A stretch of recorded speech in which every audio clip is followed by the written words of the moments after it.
Gandang araw po, ako po Lee CRP ng Gym Depot. So meron naman po tayong another sets ng mga proof of completion. So makikita nyo, panibagong set na naman to, siksik, liglig, at dumaapaw na naman yung order sa atin. Plus may mga gamit pa tayo sa labas. So unahin na muna natin. Actually, tatlo po itong mga orders na to. Pero for this video, isang set muna ng proof of completion yung gagawin natin. Ito ay para kay Sir Bong Santos ng Taguig. Tapos itong sa likod natin is para kay Sir Rafael ng Sorsogon. At yung nasa likod na all black para kay Sir Richard at Ma'am Arlene ng Habay, Bacoor, Cavite. So itong dalawa pa sa likod, next video na to. So unahin na muna natin yung kay Sir Bong. Bali yung kay Sir Bong kasi may existing na siya ng gym. So kung makikita nyo yung ibang mga post natin ngayon, marami doon sa mga kapatid natin na mga may gym business na nakakapanood ng mga videos natin is nakakapag-realize na kailangan talaga from time to time magdadagdag tayo ng mga gym equipment. Lalo na yung mga bagong mga designs. And speaking of bagong design, ito abangan nyo to. So ito yung kay Sir Richard. Medyo na-improve yung design ng hip thrust machine natin. Hip thrust machine na nagkaroon pa ng seated dips. So ito, na-customize natin to base sa requirement ng kliyente. So anyway, mabalik tayo doon sa dapat talaga from time to time, wag po tayong masyadong maging kampante na kumikita na tayo, okay na yung mga kliyente natin. So, importante maibigay natin kung ano yung hinahanap ng mga kliyente natin. So, before anything else, i-promote na rin natin to. Kasi lately, maraming mga umu-order sa atin ito kasi na-realize ko na na saka pa lang natin napapagtuunan ng atensyon na ma-video tong assisted squat with standing calves. Lalo na itong bagong design natin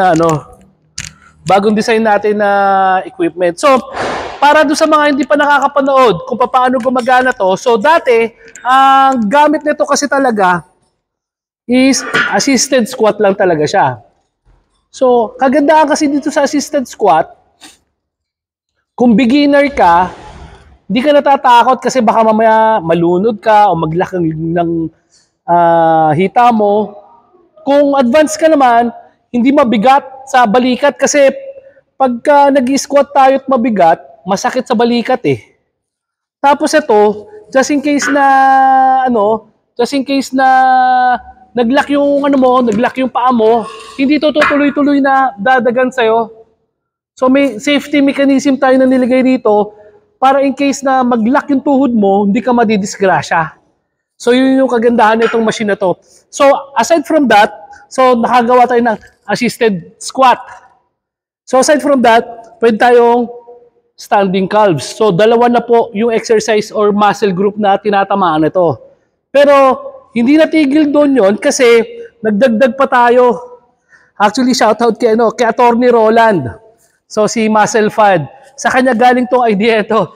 So Attorney, ito yung na-suggest sa akin ni Attorney noon. Siya yung kauna-unahang kliyente natin nito na nagpagawa nito. Kasi nagpalagay sila ng hawakan. So, mula nung naglagay tayo ng hawakan, pwede ka na ngayon mag-shoulder press. So, nadagdagan ngayon yung exercise na pang legs, nagkaroon ng pang shoulder. Actually, isa to sa mga pinaka-paborito ko sa na ginagamit na equipment sa gym ko. So, aside from sa shoulder press, pag tinesting mo yung rowing nito, parang barbell row, pero tingnan mo yung range of motion ko, hindi bumabaluktot yung wrist. Yun yung gusto ko dito eh. Tapos ang na-realize ko dito, ang tinatamaan na part sa akin talaga is tong sa lower lats. Kasi usually, dito yung sa upper lats yung tinatamaan, wala namang masama doon. Pero pag minsan, dito siya malaki, pero dito walang korte sa baba. So, hindi nagiging V, kung tignan V-shape. Ito, dito sa lower lats ko natatamaan. Tapos, aside from doon sa back, again, pwede ka na naman mag-shrug. para sa shoulder. So, doon sa simpleng dinagdag natin, dumami na yung magagawa ng machine na to. So, maliit na space ang kakainin, pero ilang exercise ang magagawa. So, assisted squat, standing calves, shoulder press, rowing, shrug. So, isipin mo yun, 5 na kagad. Actually, yung iba nagsabi, deadlift pa dito eh. Pero, anyway, it's up to you kung paano mo gagamitin ito equipment to. Basically, 5 exercise yung magagawa mo rito. So, sulit na sulit ka rito. To sa ngayon, ilalagay ko na yung presyo ko doon sa video. Kasi, pag minsan napapanood ng mga clients, tumataas na yung presyo. So, lagay ko po sa video kung magkano sa description. Paki-check na lang po sa description, nilalagay ko po. So, another na dinagdag nila ni Sir Bong is leg curl, leg extension combo. So, ito, classic design natin to. Wala tayong binago rito. So, wala tayong babaguhin doon sa gamit natin na maayos na. So, ito, pang quads, pagka ginagamit mo leg extension, hamstring, pag leg curl. So, 2-in-1 combo to. Olympic siya, then twister. So, bihira rin na ipopromote yung twister eh. So, naggagawa rin tayo twister. Tapos, nagpadagdag siya ng lat pull-down attachment kasi meron na siya na-order sa atin na 4x4 dati. Plus, ito kasi adapter, stainless to. So, yung mga nilalagay natin para sa mga Olympic plates natin, stainless na po. Tapos, naka-welded yung dulo. Kasi yung iba, nilalagay nila rubber. Madudurog yon eventually. Hindi katulad sa atin, stainless talaga yung ginagamit natin. So kung meron kayong standard, kagaya nito, standard na equipment, na rack, pwede itong ilagay dito para maging pang Olympic. Tapos ito naman kasi, nakapatong rito. Kaya yung shafting, nakapatong rito, wala sa gitna, kaya matibay ito. So, hindi siya nakalutang. So, ganun yung pagkakagawa natin, kaya hindi siya basta-basta masisira. So, ito po yung proof of completion natin para kay Sir Bong. I hope, Sir Bong, hindi ito yung last time na na maka-order kayo uli ng gamit.